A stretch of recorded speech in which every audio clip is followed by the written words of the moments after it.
What's up, people? Hope everyone's doing good.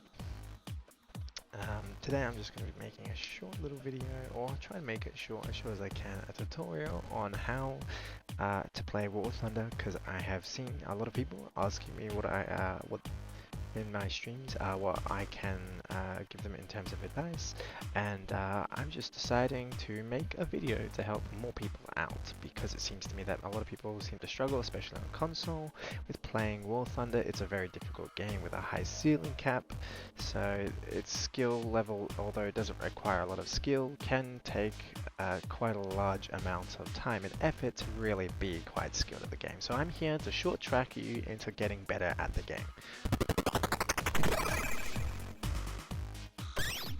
Okay, so I'm sure you guys are wondering what exactly you need to do first when you start playing the game. Well, when you first enter War Thunder, as you can see on the screen here, you have options in terms of what vehicles you want to pick. The most important thing to keep in mind when looking at early tier vehicles is actually the rate of fire. For example, automatic cannons like the Panzer II-C, the Flak Panzer, are very capable weapons platforms that use automatic cannons with high penetration. Very effective for low tier. The next best thing you want to look at is armors, so the Panzer IV-E and the Panzer IV-C, I believe it is, at 1.7. These are the next prioritizing vehicles. You might want to switch to light tanks or move it from AA to like the 15 centimeter high explosive, something along the lines of that. So also keep in mind that when you're changing countries, the tanks are different. For example, here in the Russian trade, you have the T60 with the highest rate of fire at early tier, and the BT5s with rapid mobility and high penetration cannons with angled armor. Keep in mind that when you're choosing a tank, it's always better to pick a tank with armor than one with flat heavy armor. Even if it has heavy armor, if it's not angled enough, it won't stop a bullet, because there's always something that will penetrate it. Keep in mind also that different countries have different AAs. For example, the Germans here have the 20mm, the Russians have a 12.7, the Americans have a 12.7.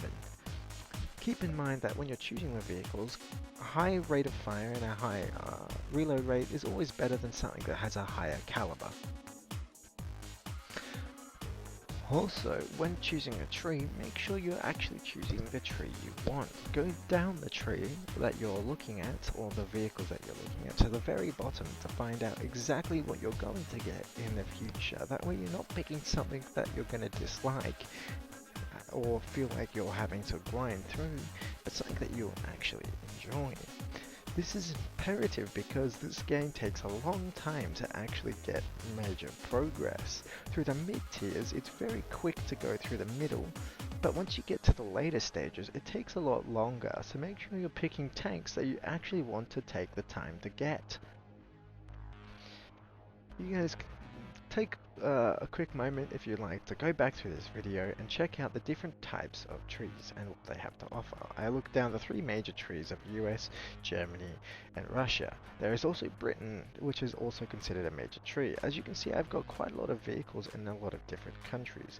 So if you're going to do what I do and grind about halfway through each tree and go to the next tree that you want to do, it's a lot slower than going, or it's a lot more faster getting the vehicles, but a lot slower getting down that tree. If you stick to just one tree like I did in Britain, you'll be able to get really far down the list.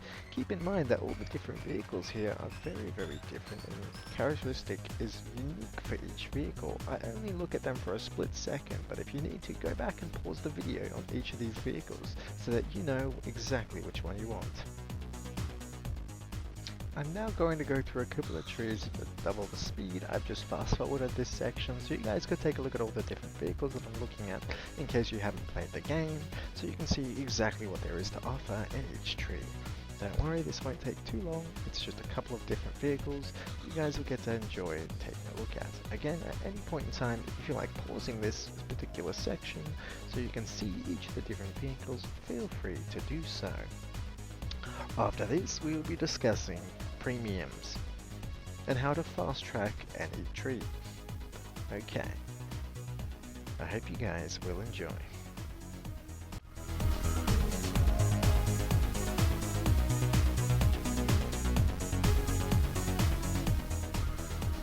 Hello everybody. Okay, so now we're going to be discussing premiums. The first recommendation I have to you for the earliest tier tank that you want to get is this KB1C. This KB1C combines mobility, firepower, and armor in a beautiful little package for any new player to the game. As you will see here, it is a very nice and aesthetic looking tank. It is very capable and very effective at being a frontline fighter for all of you people who are new to the game. There are different roles to each tank, and you gotta kind of learn the tanks, but with this vehicle, you're pretty much safe no matter what you do. So the strategy here is to really pick a premium vehicle that is basically good for anything. Going for a very specific premium vehicle might be a bit difficult. Examples of really easy to play premiums are the M4 Sherman Calliope and the M4 Sherman T14. This is not technically a Sherman, but it is technically a Sherman. These are both very effective vehicles. The T14 combines high angles with the standard 75mm cannon. Although the 75mm cannon isn't as effective as something like the 85 or the 88s on the Germans, it is very capable at killing vehicles regardless. And as a frontline fighter, the angles and the mobility here is what really works. So keep in mind that when you're picking a vehicle, you want a vehicle that is good as a frontline fighter, especially for newer players who might go immediately into battle. So, to summarize, when picking a premium, make sure the premium is suitable for a newbie player like you. Or if you're not a newbie player and you are somewhat referenced into the game, make sure you're picking a premium that actually suits your playstyle. Here we have the Russian SMK. This is a trench crosser heavy tank. This is a good tank to use for any newbie players to the game because it has a high caliber weapon of the 76, plus it's also 75, but it's also got a lot of crew, and because it's got a lot of crew in a spacious compartment, it's actually really difficult to kill. Keep in mind that not every vehicle is easy to kill, and not every vehicle is good as a premium. For example, this beautiful trench crosser at 1.3 has almost no armor, but because it's got a lot of crew, it's very difficult to kill.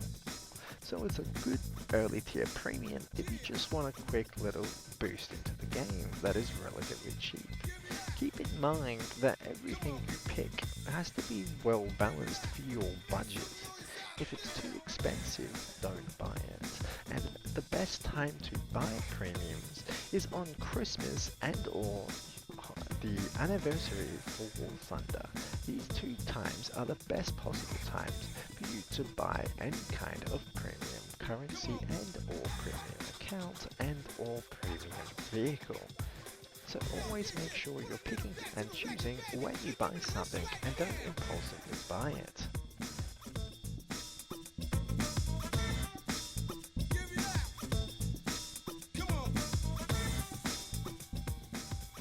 So now I'm just going to let you guys take a look at some of the vehicles we recommended, me and my friend, and you'll see it skip by at double speed. If you guys want to see any of them, make sure you're pausing the video so you get to see it with your own eyes. Okay? Alright. Okay, and this is going to be the end of the premium section. In this video, we will now showcase the basics of battle. At the top you can see 2 battle, and if you hit triangle you will see that I have different modes. Here I'm switching between air realistic and ground realistic. We're going to go into ground realistic now as America, and I'm going to show you a little bit of the basics of War Thunder. So the different 3 modes are arcade, realistic and simulator. In arcade you have a world of tanks like easy to play game mode where it's really easy to spawn in and get kills. You have a maximum of 3 spawns however. In realistic you don't have a maximum of spawns, but each tank can only be used once. And your planes are your planes. In arcade you don't get to pick your planes, but rather you go into an aircraft of either fighter, strike aircraft or bomber. You don't get to pick what kind. In realistic, you get to bring your own planes. In simulator, it's basically realistic, but much harder.